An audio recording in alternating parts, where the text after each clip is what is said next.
Ya, bicara tentang minat baca masyarakat Indonesia yang dianggap sebagai terbilang salah satu rendah negara jika dibandingkan dengan dengan negara-negara lain, kita akan coba melihat seperti apa perbandingannya minat baca masyarakat Indonesia dibandingkan dengan beberapa negara yang lain. Ada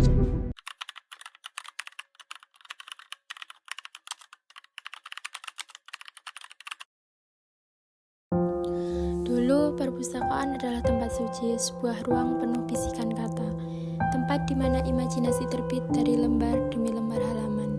Di sanalah aku, anak kecil dari kota kecil, menemukan dunia baru.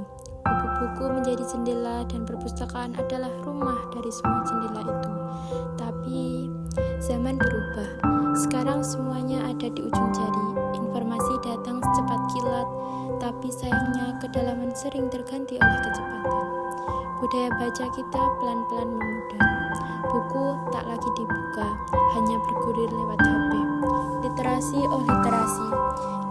Ini bukan hanya soal bisa membaca, tapi juga memahami, memilah, dan bertanya. Namun aku tak menyerah, karena perpustakaan pun ikut berkembang. Dulu hanya rak dan buku, kini menjadi ruang digital, ruang diskusi, tempat kreativitas. Perpustakaan modern menyapa generasi baru dengan wifi, podcast, buku elektronik, bahkan komunitas pembaca yang aktif. Budaya baca tak lagi hanya tentang diam dan tenggelam dalam halaman, tapi juga tentang berbagi, berdiskusi, bertumbuh bersama Indonesia negara dengan lebih dari 270 juta penduduk. Menghadapi tantangan serius dalam budaya membaca, menurut data UNESCO, minat baca masyarakat Indonesia hanya sebesar 0,001%, yang berarti dari 1.000 orang hanya 1 orang yang rajin membaca.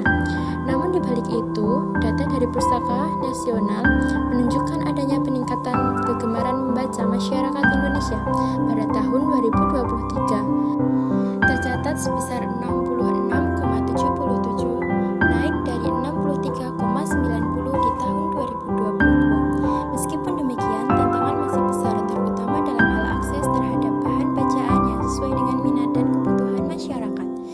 Survei pada Oktober 2024 menunjukkan bahwa 88% anak muda Indonesia suka membaca, dengan 42% diantaranya membaca setiap hari, namun preferensi mereka cenderung ke bacaan ringan dan hiburan seperti genre romansa dan fantasi.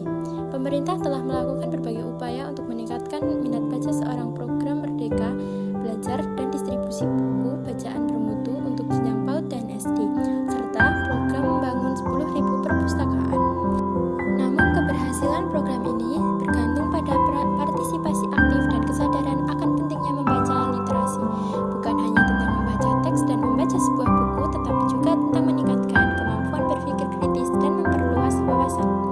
Literasi bisa kita lakukan tanpa harus membaca dari sebuah buku bacaan. Ada juga naskah sejarah adalah salah satu contoh literasi demi sebuah wawasan dan pengetahuan baru Indonesia.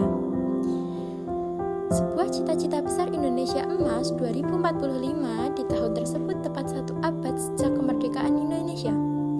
Untuk mewujudkan visi besar itu, kunci utamanya adalah membangun generasi cerdas, yaitu generasi muda yang tangguh, berdaya saing, berakhlak mulia, dan mampu memanfaatkan teknologi serta ilmu pengetahuan.